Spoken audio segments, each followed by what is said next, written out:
Hey everybody, it's Devin Francis, also known as Leonard Meltzner. I'm so sleepy. It's because this light's shining in my face. It's the prices we have to pay for good lighting. It's fine, I've never had a problem with it. You spent so many years performing on stage with pot lights shining in your face. Yeah, but I hate the pot light. Yeah, but you get used to them. This is episode 139 of the Adventures in Odyssey Oddcast. What are we talking about today, Victoria? Rewinding the big picture. Mm-hmm. And dead ends. Yep. We're going to be reviewing those. You sound very confused for someone who, when I reminded you an hour ago what we were No, recording, you said, yeah, I know. It's because I was trying to, remember the name. Because we always call it Macy Makes the Big Cake. I know, but you put it quite... You still inflected up by the time you got to the end of the name. So. No, we never call it Rewinding the Big Picture. And I thought I was going to get it wrong. And I didn't. So, good job for me. Yeah, so, let's get to it. Yeah. Episode 838, Rewinding the Big Picture. I'm so tired. Written by Bob Hoose. What happens to kick off this AIOC 2018 year? Oh, by the way, the soundtrack is already out. Yeah. And it has been for a couple weeks for last year, which is crazy. It's getting, exponentially faster. So... Year by year. Macy Makes the Big Cake. Mm-hmm. I think it was you who made a prediction. It was going to be hindsight.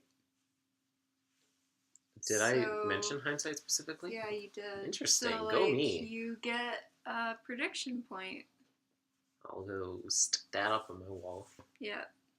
Put a little gold sticker on your wall. I actually have a star tattooed on my chest for every prediction point that so I you have. 2 star tattoos on your chest. They're pasty. See, this isn't actually what my skin naturally looks like. I have so many star tattoos that I had to get another layer of skin color tattooed over my skin. Is that brown face, technically? I don't know. Um... It's my skin color, I thought you were saying you had another, layer of skin grafted over your pre-existing skin. I'm like, ugh. No. It's disgusting. It's double wrapped all the way around. Yeah, but it's the price that I pay for being better predictive. Oh, how you suffer. I sacrificed my skin so I would be able to figure out what happens in Odyssey next. That's how it works. Yeah. You sacrifice your skin at the YouTube shrine. Yeah, it's like the rules of alchemy. You have to, give something to get something back. Full Metal Alchemist style. So we kick this off with, like I said, it's a lot like hindsight. So it's room of consequence, and it's constantly... It's kind of like hindsight, because Camilla comes into Wits End one day, and she tells Wit events that happen throughout her day with her best friend Macy, which we both predicted would be the best friend Macy we know, love, cared about in every realized episode. Though, and I was kind of confused because there's pronounced Macy and Maisie during the episode. Oh, was it? And the online stuff confirmed it is Maisie, Maisie, like Maisie Williams. I'm still gonna call it Macy Makes the Big Cake. Arya Stark on Game of Thrones. Oh, that means you spelt it wrong, because Mom was saying the names for the predictions. That's true, yeah. So that means you misheard. Yes. Yeah, so it's all your fault. So I'm still going to call her Macy, because that's what I've been calling her all this time. It'd be weird not to.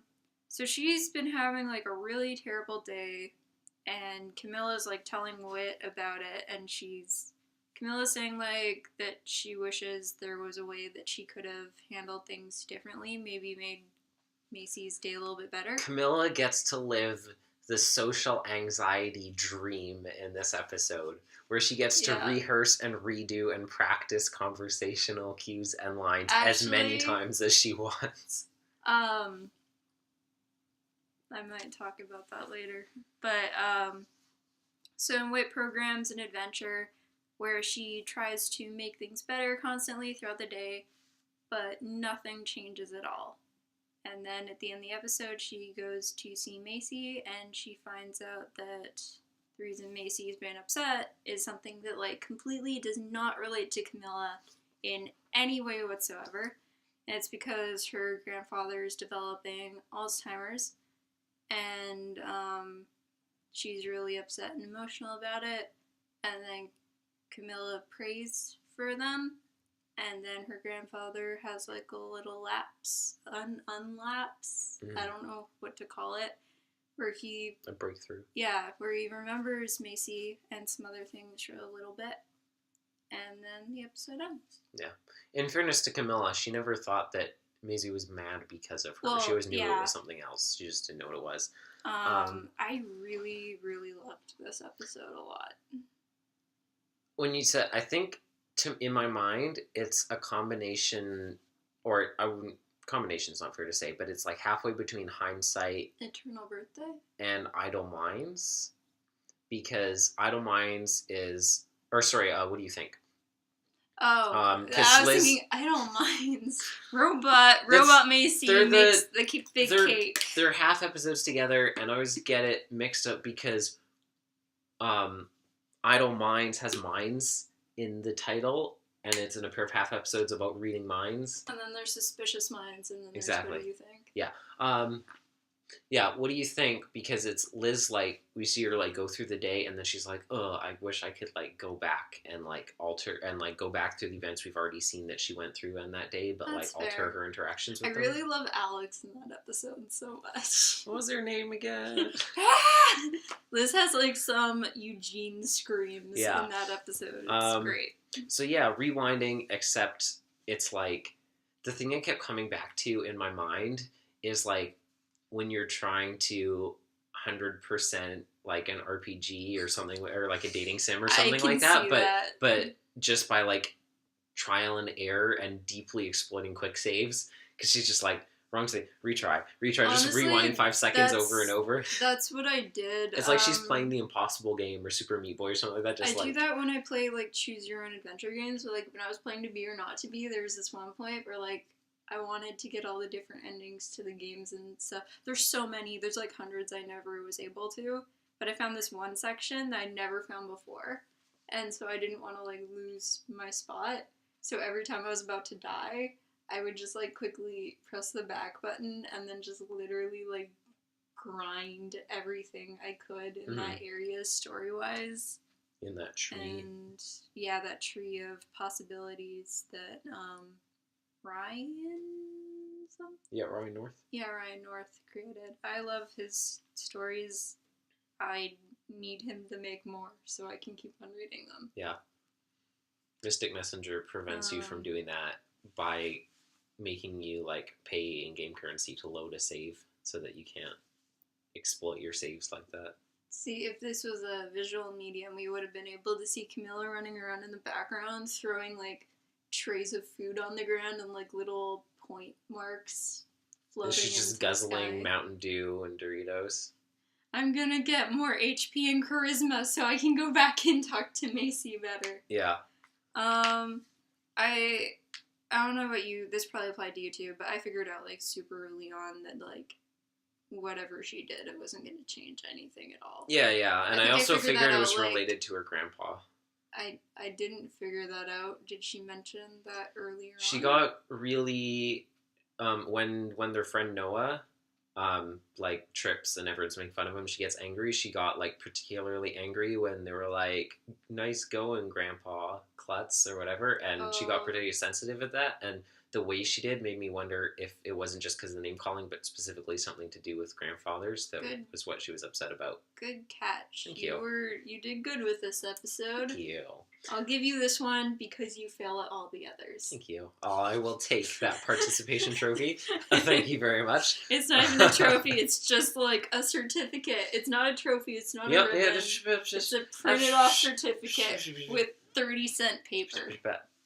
It's recycled this paper, is the first episode with Camilla's third voice actress. Are you sure it's a new one? Yep. It even said it on the online thing afterwards, and I was like, oh, I didn't was pick right. up on that. I think correct. It's because I haven't, like...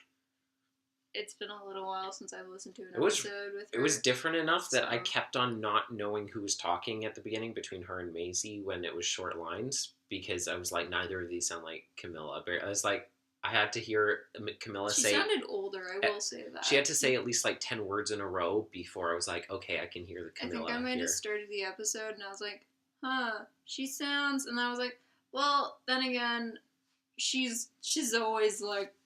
She's Camilla. There's always something. The one thing that made it not confusing, of course, is the fact that Maisie was still using the same VA as she's always had for so long. So that's what that was the constant.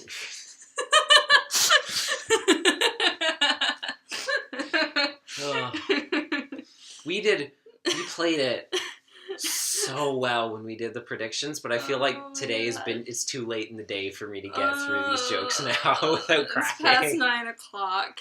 I'm not going to be able to not break now doing these. I like how Camille... I was excited it was Room of Consequence. Me too. Like I've said in the past, the Room of Consequence is my favorite out of all of Whit's inventions that you can go on adventures in. Not that there's that many opportunities, because there's only, like, one that's used all the time. Room of Consequence is used, like, every now and then, twice for the 2 blue moons that have ever existed was the Inspiration Station. It's been used, what, like 3 times now? Right. Oh, was it 3? Yeah, 3 times, you're right. I think. Because, like, the first flying one, bus. Walter's flying bus. And, or was that else. No, I think there's something else.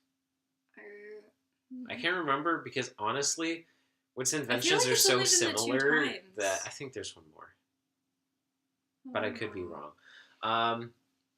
Was it Emily? I don't remember. I just feel like there was one more than that. I like how when Whit is setting up the adventure, like he's typing and you think he's like writing a book or something like that, and she suddenly notices him typing. She's like, "Hey, you're not turning me into some sort of object lesson story for other kids, are you?" And it's like, I would never.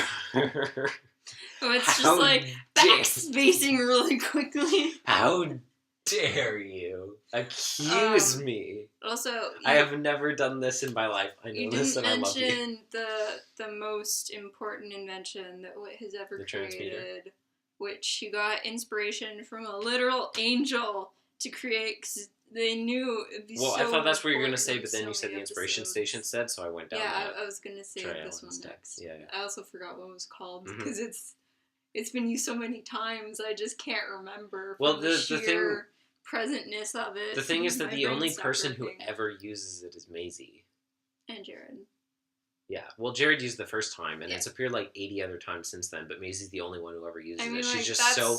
That's how she created the big cake. Yeah. She, like, transmuted with the chef. It was a chef apron in the thing, and she put the apron on. That's how dissatisfied she is with her own life, that all she can do is, like, be other people. Is it like you need something that belongs to someone else and part of their DNA on it? Because it had, like, sweat in the shoes. So, like, they're like a chef, Ramsay, spit on someone's apron because he was yelling at him, and then Maisie snuck in with her ninja skills that we learned about in the sequel Blackguard arc, which was called Blackguard Dark Moon Silver Thunder.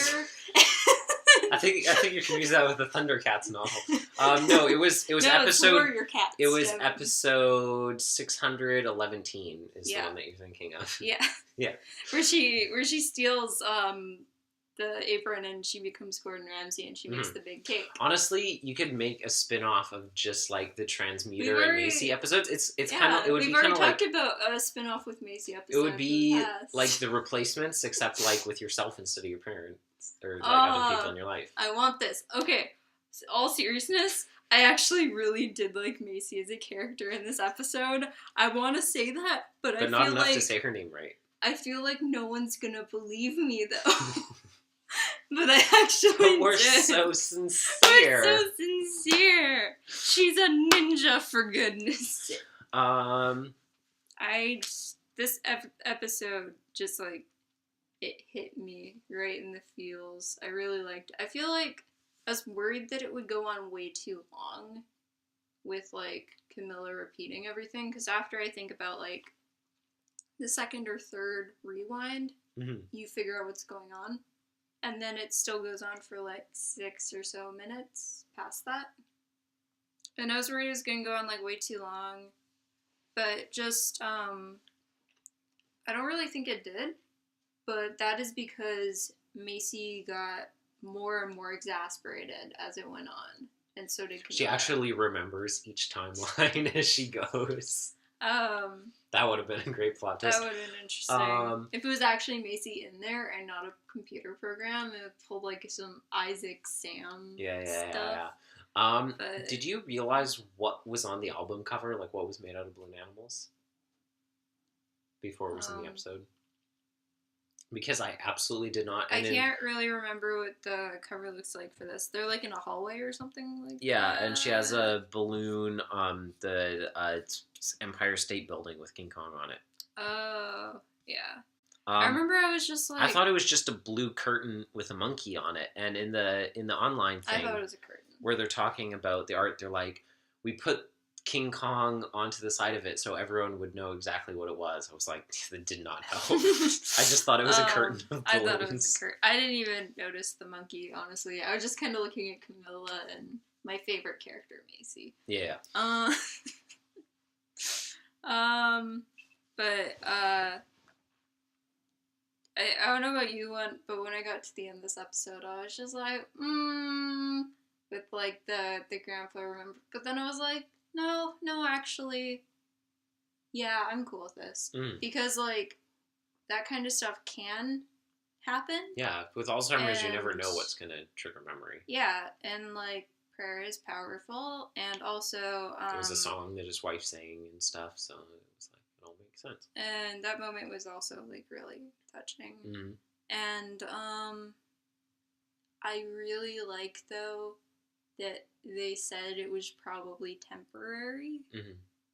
Because if they didn't, I feel like that could have possibly discouraged some children who might have grandparents dealing with Alzheimer's, and yeah, it was well, like, I tempered expectations. Yeah, I thought it was handled really well. So, good stuff. I don't know about you, but Camilla, I was like chanting at some parts. I was like, "Girl, don't do it, no!" And she like called it. I was saying like, "Camilla, don't do this," and she called a parade, and I was like, "No, you're making things worse." But like she did realize it, and I'm glad that she did. Honestly, it's so much better that Whit made this program than for her to try and pull that kind of stuff in real life. A real parade with elephants in her cafeteria. I mean, like, just, like, getting upset with Macy and being like, why won't you tell me what's happening in your life? Yeah. And that kind of thing. And also, like, cracking jokes at really bad moments. And, like, honestly, when Camilla told Whit everything that happened throughout the day, and I listened to it the first time. Actually, I've only listened to it the one time. Did you assume that Whit knew what was Maisie's problem writing the adventure?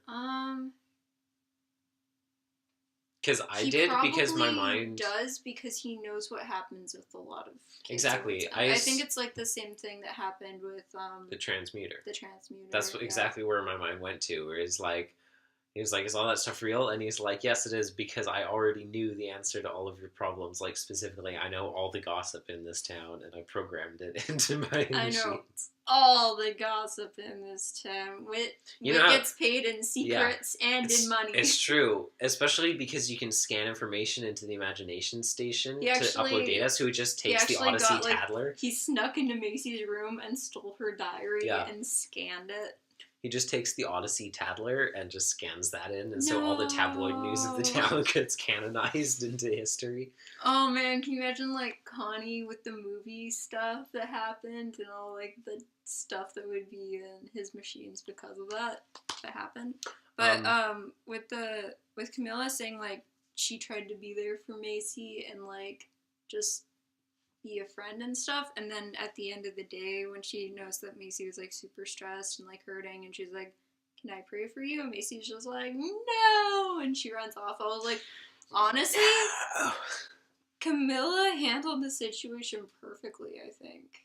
Like, not in the rewinding part. Not in the rewind, but like in the original day that happened with Macy. I was like listening to that. I was like, girl, you did really good. You did not do anything wrong. She did, and the rewinding part, she really bored down on it. And the rewinding, I was just like, what happened? You did so good the original time. I'm like, I'm so glad that you did all this stuff in a program and you did so good originally, because if it was reversed, it would be really bad and it would like destroy the entire point of this lesson. She was Victoria. She was trying to 100% this game.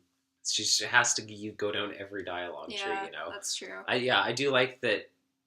At first, it seems like the mechanism is vaguely similar to Hindsight, but it's extremely different, both in like the themes and the way it's used. Obviously, traveling different directions in time, and it's like one of them is about like the consequences of your actions, and the other one is about, you know, like the things that you can or can't.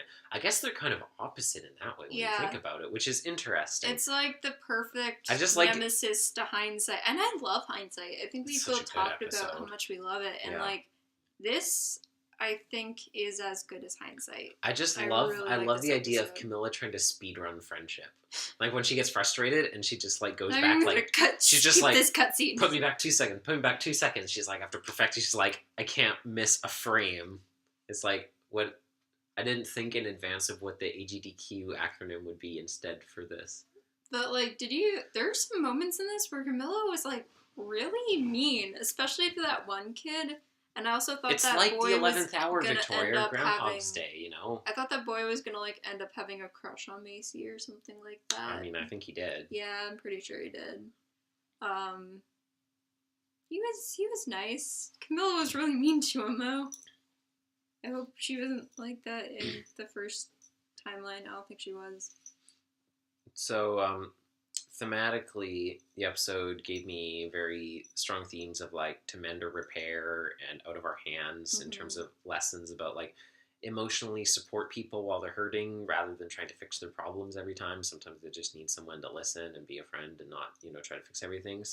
Also makes me think of the episode of Parks and Rec when Anne is pregnant and Chris is like trying to fix everything. She's like, stop being you and just sit there and shut up and listen to me cry and talk about being pregnant while honestly, I eat mashed potatoes out of a garbage bag. It's hard not to do something when you want to help someone. Yeah, when your friend is hurting and just like not. Yeah, but it is hard. Sometimes that's like what you should do. And I think this episode handled it perfectly, and I love this episode so much. That's why I want to give it a hug. Who wrote it again? Bob Hoos. That's why I really like this theme. A hug.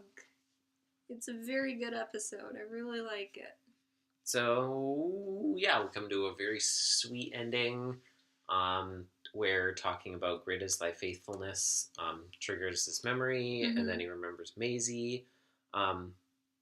And I really like how the Room of Consequence, I think, like, every single time it shows up, it works with a slightly different functionality. Like, I love the Room of Consequence so much. It's very so versatile. Unique and special. It makes for really cool. It makes for really good storytelling.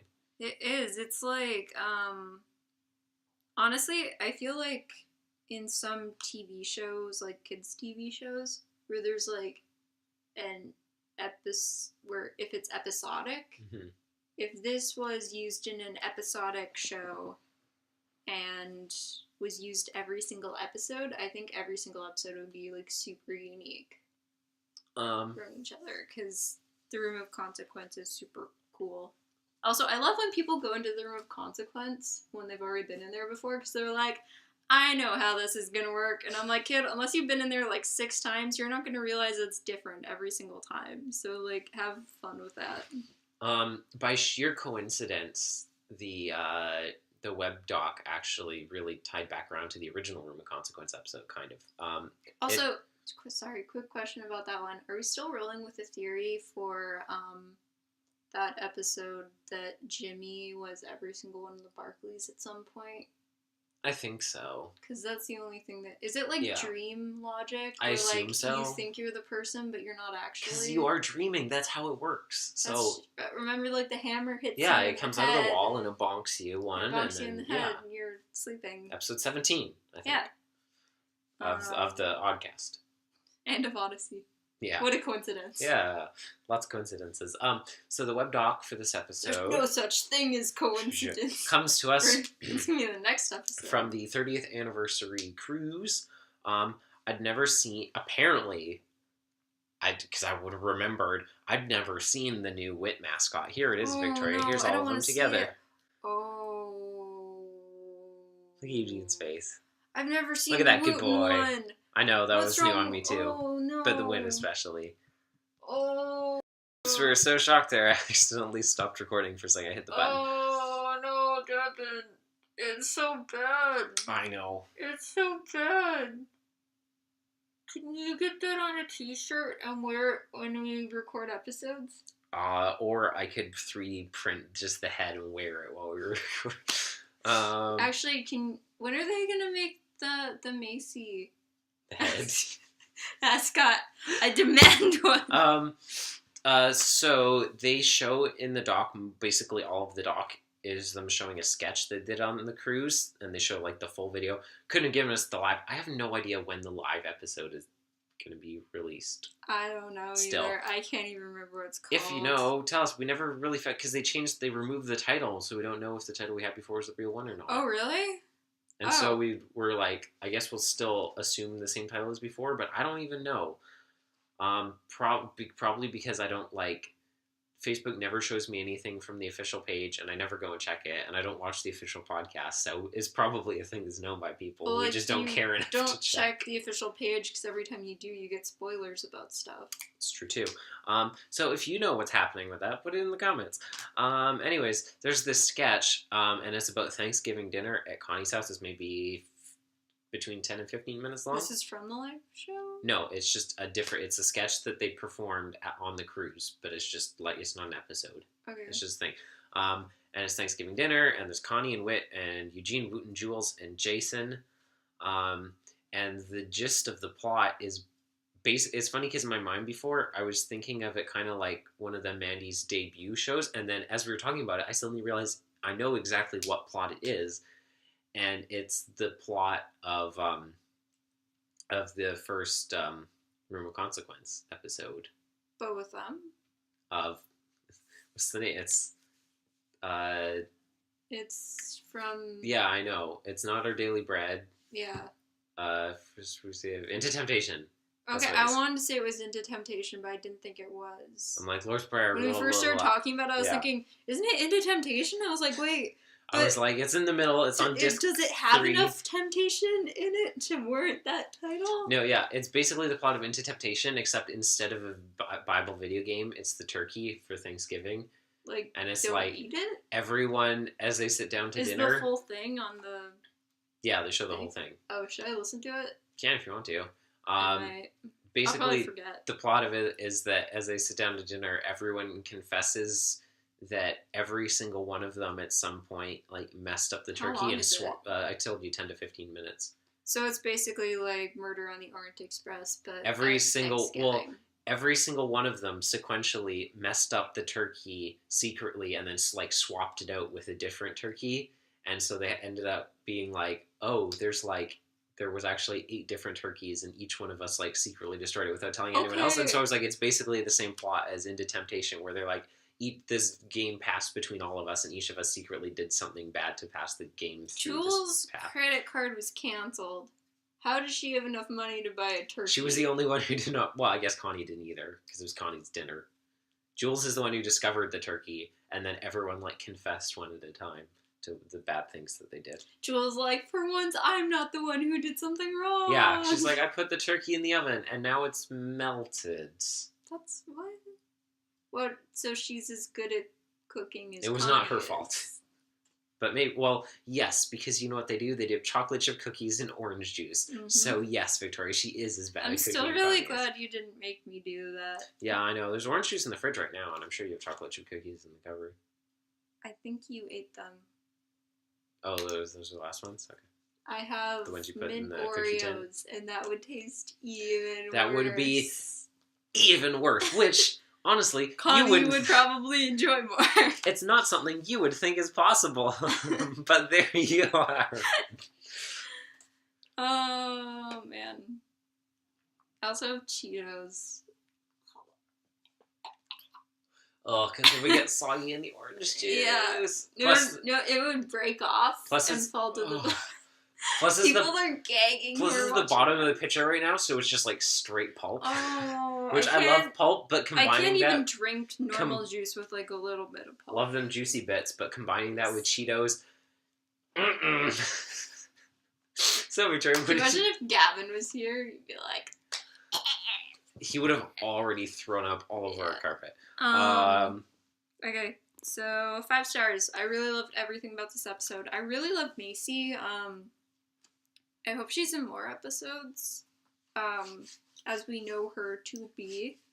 So that's not really... I think there's like... That she's been I think we're going to be getting like a whole album soon that's going to be like Green Ring Conspiracy Ties That Bind style, like 17 part Macy exclusive story. They're bringing back... It's been years and we've only had 6 episode albums. Back. They're bringing back the like long form albums just for the Maisie storyline. That's what I said. She was in like the Dr. Blackguard sequel arc. Mm-hmm. The Blood Thunder Dragon. Yeah, the Silver Moon Thunder Dragon thing. Yeah. Cats. I can't remember what I was talking about. 5 stars. 5 stars. I think the lesson in this was really awesome. The way they handled the ending with the grandpa was also like done really well. This was a good episode. Good job, Bob. Get 2 thumbs up from me. I really liked it. I think it was really great. I'm gonna give it 4.7. Why are you taking points off? Is it because Macy wasn't in it enough? Yeah. It's just, it felt so empty because I'm used to having her so much more in the average episode. I mean, like... empty without her presence. It just made all the moments when she's there even more special. No one's ever gonna take anything we say seriously again. Actually, they might not already. So. It's been quite a while since we came up with a running joke, honestly, that stuck well. Everyone's gonna be wanting to... It didn't. It's not funny. Yeah. Just like all of the other ones. I feel like the Jeff Lewis one, it died before its time. Well, so did Jeff Lewis's being on the show. That's true. There's a reason for that. Yeah, that's true. I mean... We need more running jokes, and the Macy one is good, so... I think Macy makes the big cake might be one of the best jokes I've ever come up with this podcast. Now, I don't know what that says about me as a person. I mean, it still cracks me up. It still cracks me up. Yeah, 4.7. I'm going to say it's been so long since we've had Room of Consequence. We got to see something new, something cool. It was like something that we've sort of seen before, but in a new way that actually made it the exact opposite of what we saw before. So that was neat. It's a great theme that I really like. It was a fun concept. Yeah, the whole, what a dream, honestly. What a utopia. Honestly, to be able to, read. I wouldn't want that at all. I mean, yeah, because I would never get through one conversation because I would keep trying over and over. But I wouldn't be able to do the number, I need things to stay as they are. Every conversation, every line I say to someone has to be, rehearsed in my head. Dude, I'm worse than you, and I wouldn't want this. And the number of times that I've just, dreamed of, the memoryless space where you could talk to someone and just test out saying things or telling them things, and they'll just forget it all if it turns out bad, and okay, good, got that out, figure out how that would go over. It's called forethought. Yes. Or memory erasing drugs. One of the two. Get some of that whatever they gave to Woot. What did they give to Wooten again? I want you to read later about memory erasing drugs. It's really good. Okay. It's about 20 pages or something. That's really good. But yeah, so when Camilla got to do this, I was mega jelly for all of the episode. What kind of consistency were you of jelly? Was it Cheetos and pulpy orange juice consistency? No, it was a firm, a properly made bed. You could snap a quarter off that jelly. Oh, I see, of Zack and Cody style. Yeah. Or like just the expression, because that's just like an idiom. Yeah, but he does just from that show. Yeah, I know. I remember Victoria. Yeah, it was good, and the ending was very sweet and touching. So yeah. I want to try snapping a quarter off my bed. I made it. Yeah, that doesn't work. That's because my sheet is fluffy. I need to put this tougher sheet on top. Made of rubber? Flubber, perhaps? It works in the Sweet Life of Zack and Cody, Devin. All I can... Honestly, I just remember how bad the effects were for that scene, like how fake it looked. I'll need to see it again. But yeah, that was that episode. That was Rewinding the Big Picture. Pretty good start for the year. Mm-hmm. Bring it up on YouTube. I want to watch. Well, we'll let the audience go, and then you can do that. So now we're going to talk about Dead Ends. Get us some LM up in here. We'll talk about or a second LM in addition to me. We'll talk about coincidences soon. All right. So now, Dead Ends. Ominous title. Episode 584. Written by Marshall Younger. Qu'est-ce qui s'est passé ici? So in this episode, this is like the second episode of the Leonard Meltzner saga, once it like officially kicks off. I'm saying second because I'm counting Prisoners of Fear as like one big. Yes, it's one serial. Yes. And so this one is in album 46. Yes, album 46 premiere. Yeah, and we get a sweet previously on Adventures in Odyssey. It's the first, at least with the albums that we... I skipped it when I listened to this episode, because I was like, I've heard it so many times. At least with the albums that we have and the ones...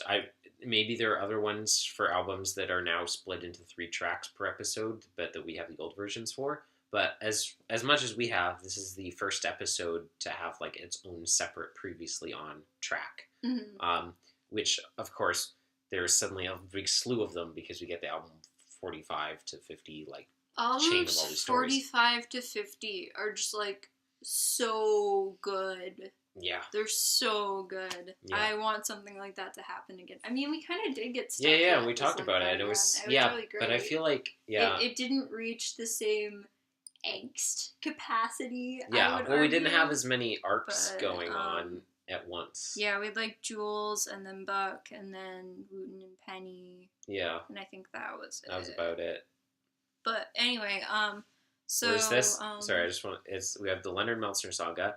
We have Mandy's parents getting divorced. We have Connie writing her book. We have Wooten and Grady. We have the stuff with the Washingtons and Kelly. Yeah, and Kelly. Yeah, that's 5. I think that's it, yeah. So, yeah, whereas we only had 3 with the other ones. But those albums were and then half the length. The Jules and Buck stuff is really, like, converged, because now most of their episodes, it's, like, parallel stuff together, so it's almost like 2. So, in this episode, we have Eugene picking up right where he left off at the end of Prisoners of Fear, and he's investigating the LM message. Except, it's worth pointing out, very much not picking up, because there's, like, a huge time gap. There is a huge time gap, but storyline-wise... No, I mean, I think it's just important to recognize, like, how much time passes before this point happens, because it's, like, Prisoners of Fear, and then more traveling around the world, and then Eugene comes back, and then, like, he gets married officially, and then he starts his own business and all of this stuff, and then finally we get to this. It's once he has time to investigate his father, he does. So he's trying to find out, like, who the mysterious LM is, who was the person who apparently recommended that he should be the person who goes visits the Ashanti village. And it's him, like, investigating that. He finds out LM because of Wood's connections like Aram. With the ministry. Around the World Mission. Yeah, Around the World Missions, which is who, like, Wit and also lots of other peoples worked with, like Joanne, too. And also Jason. Missionary Impossible, that's who Alex Jefferson and what's his stuff with. Face, who eventually went to... Dan Isidro? Yeah, him. Is he the guy who hangs out with Jimmy and, like... Uh-huh. Okay. For some reason, I thought he was, like, one of the bad guys for Cross of Cortez. He's the good guy in Cross of Cortez. Oh, that's it. So he is in Cross of Cortez. Yes. Oh, okay. And he is, but he first shows up in Mission for Jimmy. Yeah, he almost becomes a bad guy in Cross of Cortez, because he's like, what if we stole this thing? I haven't trusted him since Cross of Cortez. I don't think I've ever told you this, but every single time I get to the point in a new era where it's just like, Dan Isidro's coming, or it's like, but the Ashantis won't trust him. I'm like, nah, they shouldn't. He's a snitch and a liar. And he did try to mind control people with a magical cross. Yeah, so I don't trust that guy. There is that, but... Other than that, he's a good guy. He's chill. We don't know that he is. I was just like, I want Leonard and I want Everett, the mute boy wonder, and I don't want Dan Isidro. In fairness, Dan is not the missionary who went with Leonard and Everett to the Ashantis. Oh, he isn't? No, that was a different guy who was new. Dan is the one. That made my joke so much funnier, though. I know. Dan I thought it was. is the one in the decision who goes on like the worldwide missions tour stuff instead of Whit. That's even worse. He's going everywhere. He's stealing everything. He's stealing artifacts around the world. It's stealing the world's greatest treasures. He's like Carmen Sandiego. Yeah, that's what I was gonna say. We've never seen official cover art of him. I like to headcanon. He dresses like Carmen Sandiego. Carmen Sandiego. It's basically canon. We're both really tired. Anyways, what happens in this episode? Oh, I don't like Dan Isidro at all. He is a bad person. But they don't show his worst bits. It's off camera. Oh, I see. Yeah. You know how Macy's like what happens in the episode? Always there and always great, but sometimes it's off camera. It's the opposite with Dan, except for it's also off camera, so that's not the opposite. Anyway, in this episode, Eugene's trying to investigate all that stuff, and then he finds out it probably wasn't actually Leonard who sent the message, and it just said LM, and it was coordinated with Eugene because Eugene specializes in the things that they needed getting done. And Eugene reveals more about his past. He talks about how he ruined the bathtub at his house and all these things that later come up in a new era and we actually get to see, because it's super cool because you're listening to this and it's the kind of thing where you're like, wow, wouldn't it be great if I could actually hear this thing? And then you're just like, you do 4 albums later, not 4 albums later, 3, and it's so great. And we get some Katrina in this episode, some good Katrina stuff, love Katrina. And we get to see, for the only time, unfortunately, Eugene's adopted parents. We do hear Maddie Burnett again over the phone. Oh, yeah, that's true. Or they talk about, how Michael died. But, yeah. But it's, pretty soon after this. It's it's in Into the Light. So, premiere of 47. Yeah, so it's not 12 episodes later. Yeah, it's not long later. And I really like the Burnetts. I wish there were more episodes. I feel like I want the Burnetts I want the Burnetts to meet Buck. I like them. I think they can be, difficult at times. Because, I remember liking them, and I just re-listened to this episode, an hour or so ago. And, the entire first half of the conversation, I was like, oh, woof, this is... Yeah? Oh. Yeah, that's how I always heard it. And then, the second half with, all this stuff in the attic, I was just like, oh, this is actually pretty sweet. Yeah. But I think it was also, it might have had to be like that in the first half, because it sounds like Eugene hasn't interacted with them for a super long time, since he was 10. I know. So I'm like, that is completely fair that they don't know what you're like now in any way. And he sounds like an extremely difficult child. Oh my goodness. So, I don't really blame them. I would probably be kind of in the same boat. Not so blunt. Mm-hmm. And I would probably leave, a lot of the stuff out. Would not have said a lot of the things they did, especially the dad. Because, geez. Yeah. But, I think that, I'm more on their side than I am 10-year-old Eugene's side. That's fair. Because, at first when he was just like, they're like, you hated cars. I'm like, that's because he can't drive. And I was like, wait, no, he's 10. That doesn't apply yet. And, they're like, you only ate, like, cold broccoli water, and you kept the house at 67 degrees Fahrenheit. I kept on, no, it was 68. Again? It was 68. Yeah. How cold I remember it was 68 exactly? because I wanted it to be a different number, and I was very upset. 20 degrees. Okay.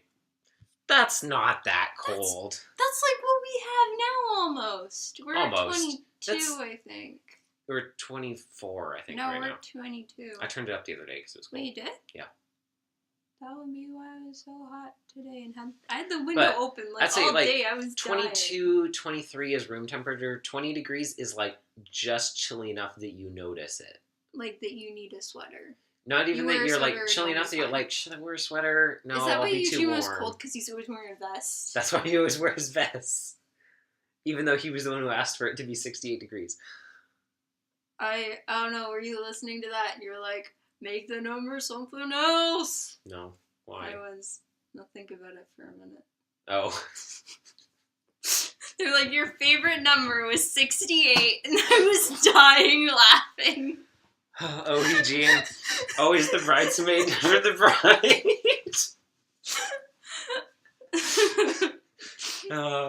So close. I'm so immature. Okay. I can't believe I did. I can't believe you didn't pick on that. I'm so deeply personally disappointed in myself. Yeah, I am too. So what's the rest of the episode? What's the rest of the episode? I almost didn't say anything. I'm so glad you did. Like, is this inappropriate? The answer is yes. I'm glad you did. What happens to the rest of the episode?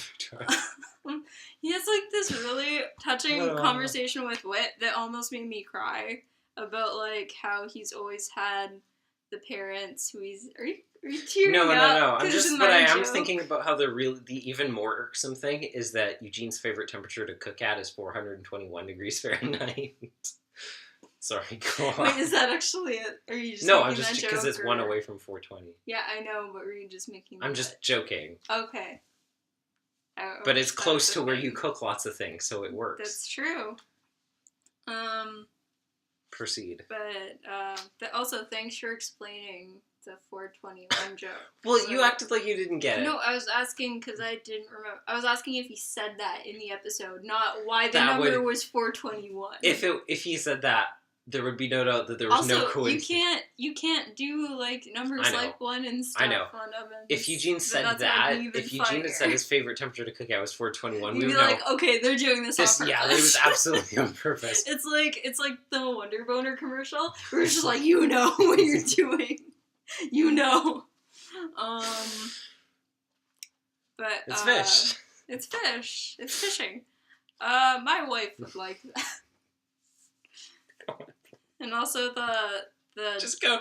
The bear. What's the Johnson commercial? Is that also fishing? I think it is. What commercial? The you and your Johnson commercial. I don't remember. Where it's like you, your friends, and your Johnson.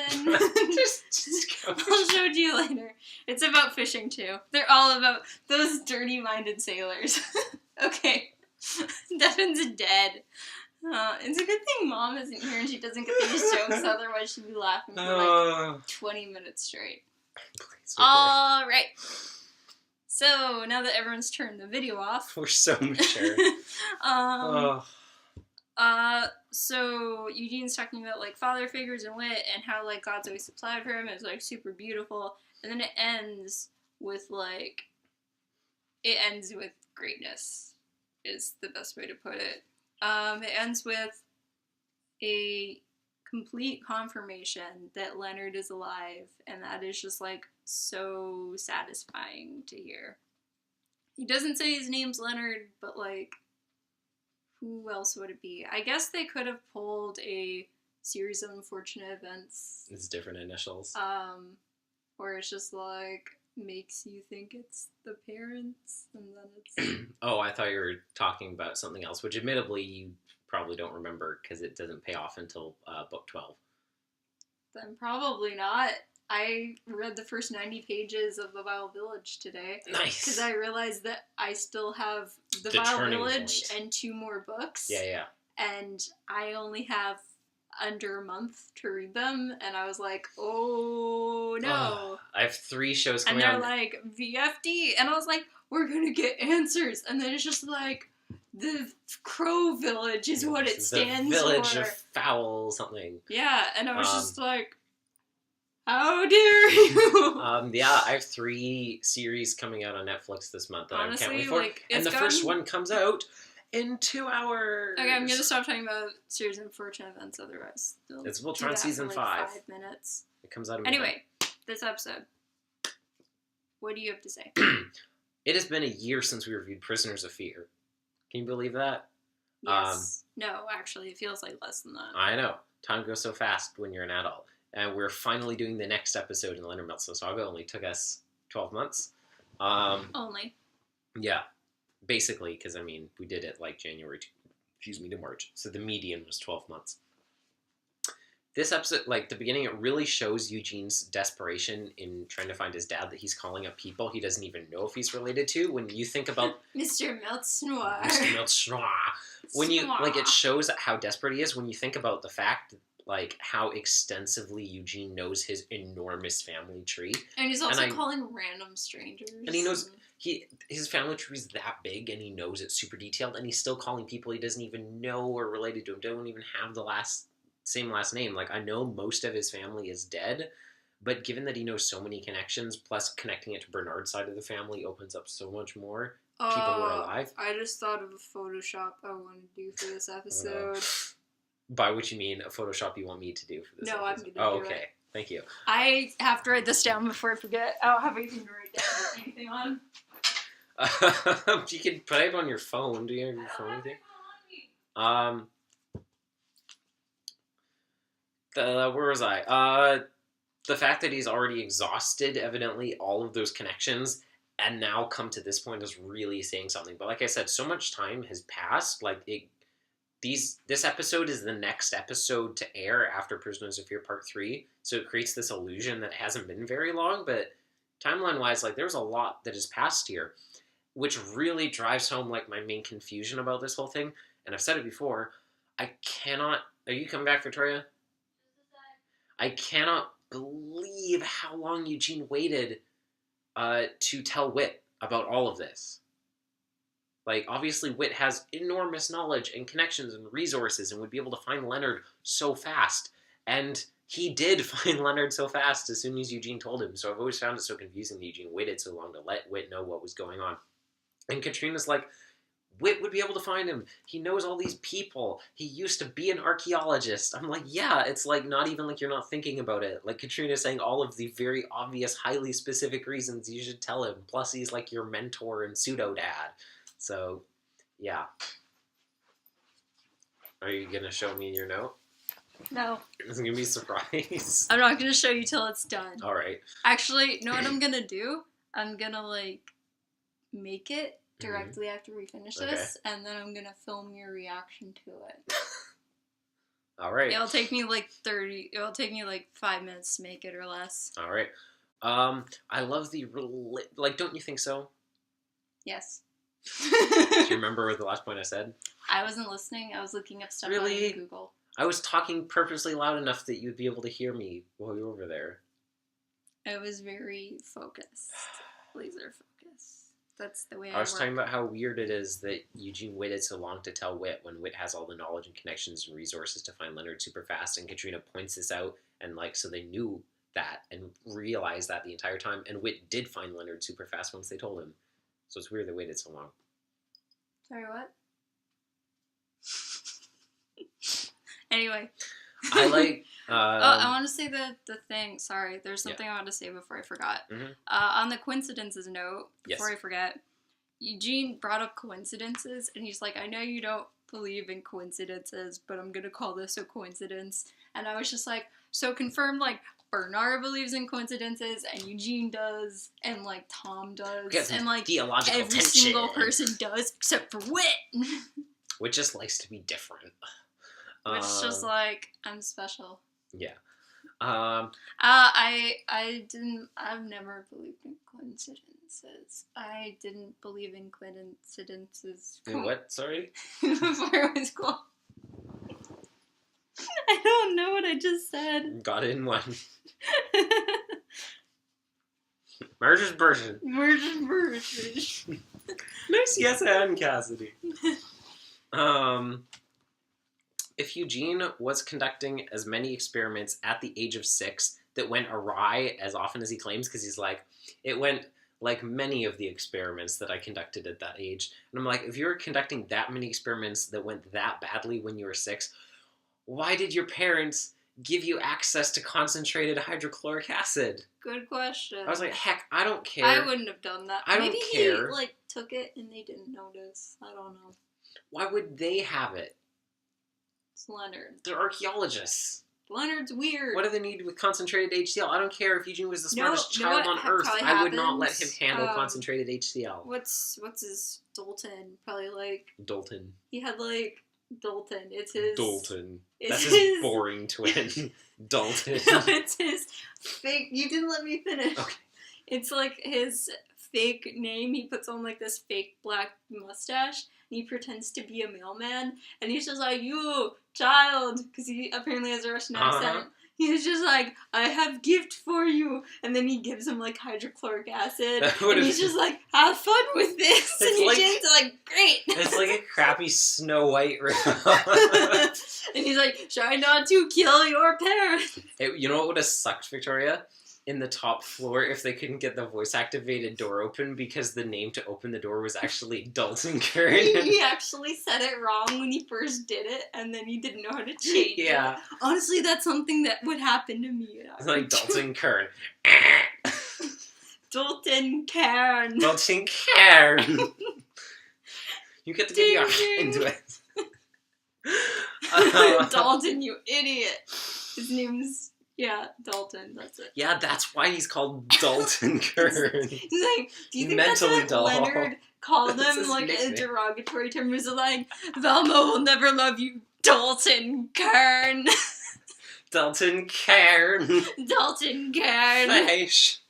He sounds like Merrick's dad from Yu-Gi-Oh! The Abridged series. Oh, man. And no one in the Ashanti village could understand him, so he had to change his accent. It's the real reason why Velma left him, is because she thought his accent They was didn't even dumb. call him Marathi, they're like, who is this man? They're like, we called him Dullton Këàrn, and Eugene's like, but what was his real name? I need to find him, and they can't figure out who it is, even though they're saying his real name, because they just say weird. And then Leonard gets kidnapped, and he's just like, who are you? Who are you? And Dullton's like, it's me, Dullton. Dullton Këàrn. And he's like, I don't know who that is. And he's like, no, it's me. I had this thing with Velma. Like, Velma never dated someone named Dalton. She dated Dullton Këàrn. I don't know who Dullton is. And then Dullton puts on the fedora, and he's like, Perry the Platypus. Dullton, it's you.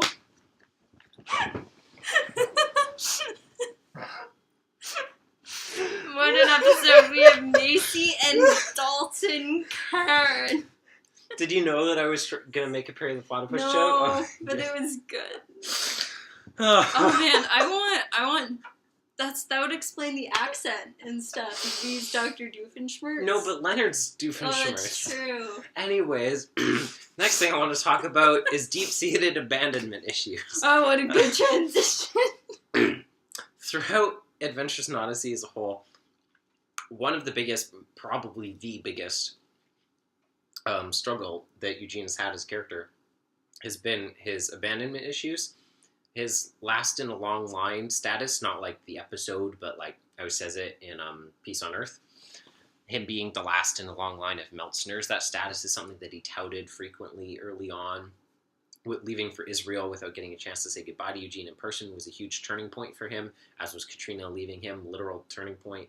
And then losing Wit's End to the mineral scare in Darkness Before Dawn, and then this low point for him with all of these things together is what catalyzed his conversion. And Eugene's biggest abandonment throughout his entire life was undoubtedly losing his parents as a child and being tossed into foster care with people who struggle to understand him. But he could never truly blame anyone for that until now, because it was like his parents didn't mean to abandon him. It wasn't their fault they died in Zaire. But then the revelation of Leonard's survival changes all of that. It changes this biggest portion of Eugene's deepest seated issue in his entire life. So I'm really glad that we got this episode, that to me, this episode is basically exists to hone in on examining what it means for Eugene to believe, albeit incorrectly, that his father is alive and he's free. But he still chooses not to pursue Eugene. Because Eugene's biggest issue forever has been like, oh, I've lost everyone close to me in my life, and primarily my parents. And then he finds out after all this time, oh, my parents are alive, but they're choosing now. My dad is alive, but he's choosing of his own free will now to not seek out his son. It's like it's taken the worst issue in his life and made it even worse now. So at first it seems like, wow, Eugene really snapped at wit all of a sudden, and Katrina both, as he's dealing with this. But you think about it, it's like, this is a really big deal for Eugene. So I just thought this was an interesting episode to like dive into like how that affects him. This episode is really well written. So we get to see the Burnetts. I remember being shocked hearing this episode for the first time, hearing Eugene talking about his foster parents and getting to meet them all. Because like up until this saga, he mentions his foster parents like maybe once or so. Like we never really heard any details or anything about that period in his life, how that transitionary thing happened. I kind of want to we didn't know what their names were. Yeah, the Burnetts, but I feel like it would be really awkward, and like they have very differing senses of humor. Buck doesn't really have a sense of humor that much, like a little bit, but it's very different than like the majority of the characters. I feel like Mr. Burnett and Buck would be like so awkward. I honestly can't remember if Eugene ever actually mentioned his foster parents before Prisoners of Fear, when he talks about like that first day of school and the journal and stuff, and like my foster parents were but it wasn't my mom. He definitely never calls them the Burnetts. No, the name is never mentioned before this episode. I can't remember if he says foster parents directly. I think the Burnett stories, like you were saying before, everything they said about 10-year-old Eugene show way more than the bathtub incident does about what a nightmare it must have been to raise Eugene. Like, Bernard hit the nail on the head. You would have been a nightmare. It must have been a joy to raise his child. I feel like Eugene would have been 10 times worse after losing his parents. Like, Leonard and Velma, like a ribbon for you guys for dealing with Eugene up until he lost you. But after he lost you, he had like a midlife crisis at 7 and destroyed the entire world almost. So like, trophy for the Burnetts. Yeah. I like how talking about like the Burnetts as Eugene's parents, the real and truest way you can tell that they raise Eugene, like that Eugene is their child, is the fact that the second he comes over to visit, for the first time in like 2 decades, the very first thing is they ask him to fix their technology without missing a beat. And like that is the truest mark of the parent-child relationship. Yeah. I was like, Frank, no. Yeah. It is the purest, truest offspring experience. Honestly, every single time I go home for like anything, and my mom is trying to do something with iTunes, and I'm like doing something in my room, she calls me at least 4 times within the span of 10 minutes. And then it just gets to the point where I'm like, okay, I'm just going to sit out here with you in my book. Lots of the time, they can get through, like, so much, and it's like, oh, look how far they've come. And then last week, when I was trying to get them to put that file in Dropbox, and Mom was trying to, like, copy the file, and she's like, I can't see it copying. And Dad's like, you don't see it copying, you just say copy. I was like, what does that mean? I've never heard her say anything like that before. I know. I'm just gonna pretend I didn't hear that. I know. I'm glad at least I taught her how to do sound editing in GarageBand and stuff, and she did all sorts of like stuff for the Christmas musicals, editing tracks around stuff, so she could create like custom solo tracks for like where the choir would come in without being able to tell that it was edited. Yeah, like at least good. I taught her how to do that. I can't do that kind of thing because that was, or maybe I can. I just don't realize it. I did like a lot of editing work and sound editing on my radio project. Everyone go listen to my radio project. So yeah, I just have this distaste for the dad. Like the moderate, passive, fully aggressive line about, like, we might as well get something out of this relationship. Like, that's a big parental red flag right there. Like, I get the joking stuff. I think it was his sense of humor, but his sense of humor is very, like... Brusque. Yeah. He has a kind of dark sense of humor. Yeah, but that one and line in particular, like, that's one that's harsh. Like, that's not a thing that you say is a joke. I feel like maybe if he'd been in more episodes and we were more used to him. Yeah. It's just, like, it's not a good, it's like, it's the spotlight. delivery. Like, if he said it, like, with a sarcastic tone or something like that, I don't think he knows what sarcasm is. Also, when he's like, oops, I might have thrown away the last vestiges of your dead parents to make room for my exercise equipment. Like, I know it's supposed to... No, he says his trophies. Well, they were talking about the last of your stuff, which included, like, the box that he finds later with the stuff from his parents that has, like, the book to Zaire and the thing from Michael and all that stuff. No, he's specifically talking about the trophies. Well, yeah, but then she's like, they're talking about the boxes that have his stuff, which is the trophies, but also the stuff from his parents. Was up there, too. No, it's just the trophies. But, yeah, I know it's supposed to be all sweet and jokey in the end, but still, I'm like, yeah. I always really liked Eugene's examination of his guardian figures at the end of the episode, like, throughout the different stages of his life and how God guided him in different ways and different times through them, like, brought him the people that he needed in different ways at different times. In this like, particular order to, like, help develop him. I like the order, especially how it's not just like, oh, I learned these 3 things, like it was like a triforce of guardians, like this balance, but specifically in this order, it's like they taught me curiosity and to be smart, but then they taught me like humility and stuff to bring back down. Like it's like this balancing out thing, or it, like came in this order to like round him out as the and then he's like, and then I learned the powers of Christianity from what and became the Avatar. Yeah, or the Meltzner's, Burnett's, Whitakers, long ago. And then also Bernard, gotta say. Well, I'm just saying that's what you said. Yeah, but if you're going to do family last names... Then Bernard came in. Well, Bernard came in. Dullton Këàrn attacked. Then Dullton Këàrn came in, changed everything. Yeah. That's how the line goes, super definitely. I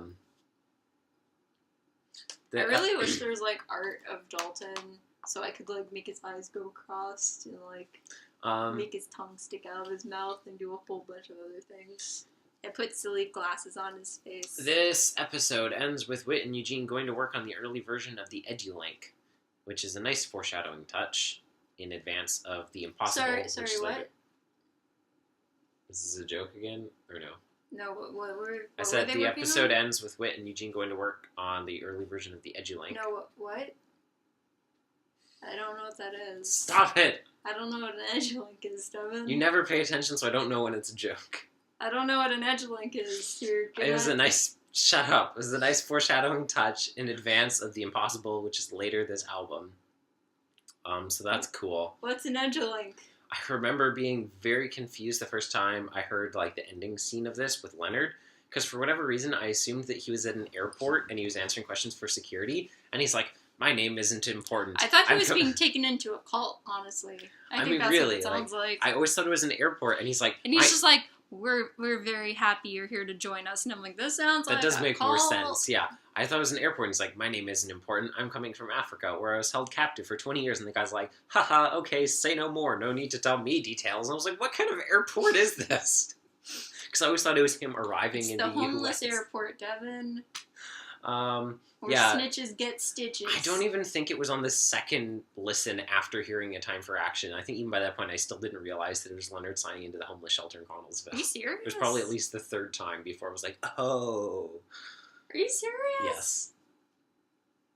Absolutely. I got that right away the first time I heard A Time for Action Part 2, and then, like, listened to this again. Well, I'm sorry it took me one extra go, maybe. I don't know. Honestly, it takes me 10 years to get anything else. I feel like else. It took me a while to figure out it.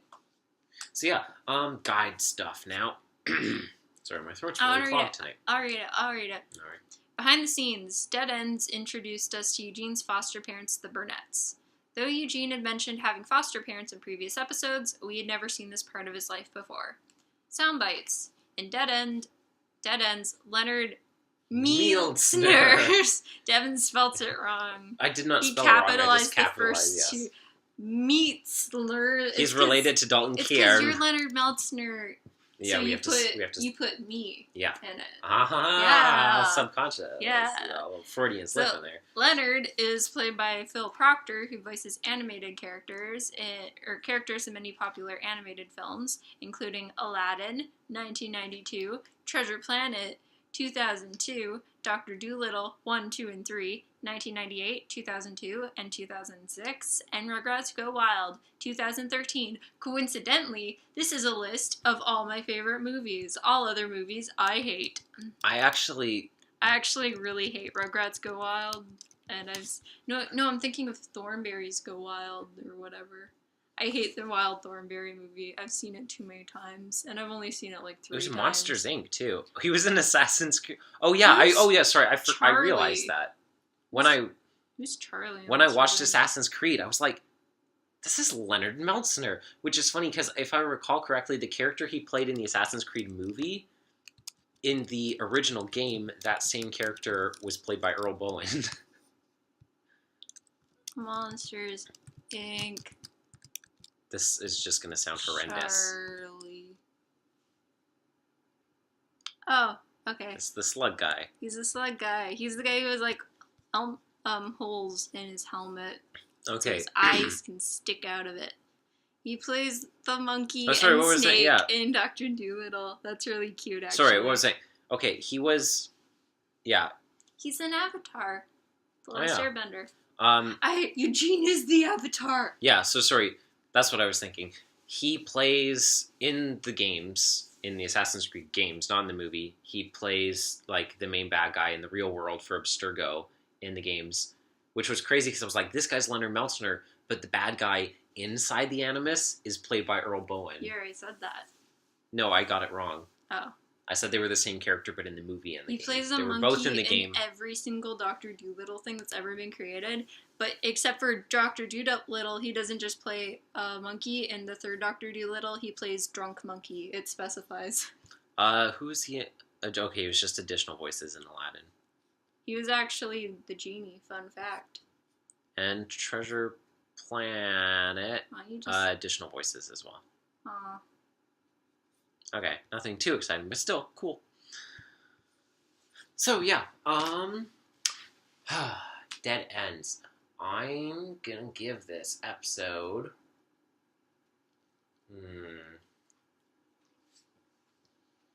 I'm gonna give it a 5. Honestly, it feels like one of the episodes in the Leonard Meltzner saga that has less to do to advance the plot, but it really does have a lot. Like we meet the Burnett's, we find out a lot about Eugene's past, and we learn a lot about Eugene as good Katrina interactions. We get to hear the super teasy scene at the end where it's the first time we hear Leonard being alive and get a hint at like where he is, even though it's super vague. Eugene, he's at an airport apparently. Yeah, he's in a cult, at a homeless cult airport. Those are my favorite kinds of airports. Yeah. Also known as Delta Airlines. Cause we're Delta Airlines and life is a freaking nightmare.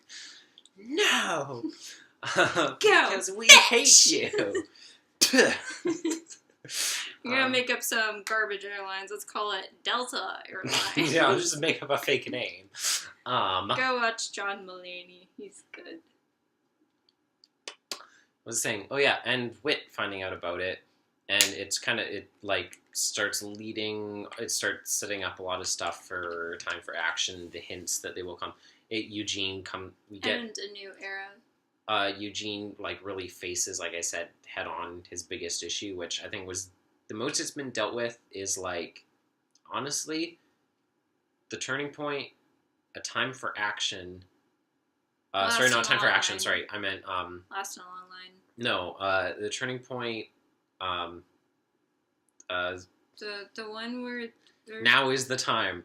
What is the episode where Eugene becomes a Christian, Victoria? Bernard's jerky grandpa, uncle, or whatever. The time is now. No. Yeah? No, I'm not. Well, I'm not saying every episode where it comes up, because that is a lot of them. I'm saying the biggest episodes. That one. That's the time has come. I would not say it's about his family. I wouldn't say it's about his abandonment issues from his parents. It becomes about his abandonment issues.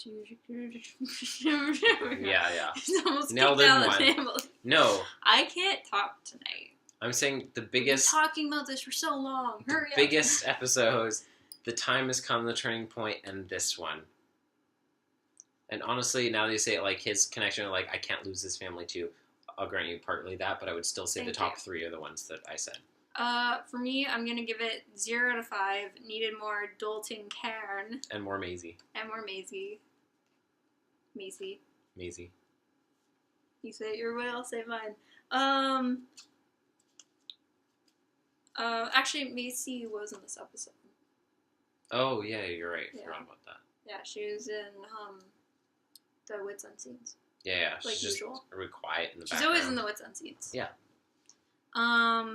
She's actually the only character in the show who's in it more than anyone else. Yeah, we said that in the predictions. Yeah, it's because everyone leaves, but Macy never leaves. She just stands in the corner. She is the one constant, like Blair She's like Witch. the twins from like The Blair Shining. Witch, always sitting in the corner, facing the corner. You look at photographs of Woods and you look at the security footage, and then, like, you look at it and she's not there, but you look back again, it's like Slender Man. She's just always there distantly in the background. that theory movie that they have for The Shining, mm-hmm. Can we make one about Macy? So it's like, if you zoom in on this poster in the back of Woods End, you think you see a man with skis, but it's actually Macy as a centaur.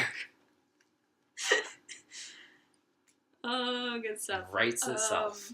I'm going to give this episode 8. If you take the letters in room N and rearrange it, it spells Macy. If you play this episode backwards and forwards at the same time, at exactly 5 minutes and 5 seconds, it says Macy and cake at the same time overlaying each other. This is foreshadowing to Macy makes the big cake. Yeah, it was really planned in advance. It's really impressive. Anyway. I'm always impressed when it comes to Macy. She can do no wrong. Unlike Mr. Burnett. Anyway, I'm going to give this episode 4.5 out of 5. I think it's super good. The way they handle, like, Eugene's character development is really good. All the foreshadowing. I don't know if it's foreshadowing, if it's, like, happens later in flashbacks. I'd say it's just set up. So, yeah. That's really good. Seeing the Burnett's is great. I wish there were more episodes, although I have to take at least 0.1 off for how uncomfortable I was during some of the parts where they were talking. That was probably on purpose, though, honestly. Yeah. And got to learn more about Eugene's past. Katrina's in it. That's super cool. She's super cool. Also, taken 0.3 off because it doesn't have enough of that sweet, sweet Dullton Këàrn. And it has Leonard at the end. You're not putting enough really syllables in Këàrn. Këàrn. Anyway, yeah. That is my review. Cool. Next time, we're going to be talking about the next 2 episodes in album 64. Yeah, well, next 2. Well, yeah, the next 2 that we haven't covered. The last 2 we haven't covered. Uh-huh. So it's going to be Sir Buddy Snowy Day. Mm-hmm. And I can't remember what the other one's called. The Picture? Yes. So, and, of course, our album review. Yeah. Overall. Because this is the end of album 64 Under Out the of the Surface. Picture is actually me and Devin sitting on the ground in our living room. Great, like, Life Expectations style or whatever that covers with Connie and photo albums. And we're cutting out all these, all the pictures on every single album off of Devin's album CDs. To show where Macy is. Yeah, to show where Macy is. So we're just, like, making a Macy montage collage thing. So yeah, that's what's next time. We're gonna have a video that's just 5 minutes long, and it's just gonna be showing the collage from different angles while it's playing I Will Remember You on recorder. On, like, really bad Titanic Jurassic Park recorder. And Kazoo right after that. It's actually recording Kazoo at the same time. Sorry, did I say 5 minutes? I meant 5 hours. It's just on loop. We just lost all our subscribers. This was a fun episode. I laughed a lot today. Are you talking about the episode we recorded right now? Yes. Okay, that's good. Today was a good day for me. It's one of those days where I was like in a good mood and I was smiling for like an hour and a half straight for no reason at all. And I was like, my face is stuck. That's good. I didn't enjoy like the last 2 hours or so of work today, so I'm glad that something was lost and I spent forever trying to find it. It was just really frustrating. It was your dignity. So I'm glad that this went down. So yeah, thank you for joining us on our side of the YouTube. I've been Devin Francis, also known as Leonard Meltzner. And I am Dullton Këàrn. And you've been watching episode 139 of the Adventures in Odyssey Oddcast.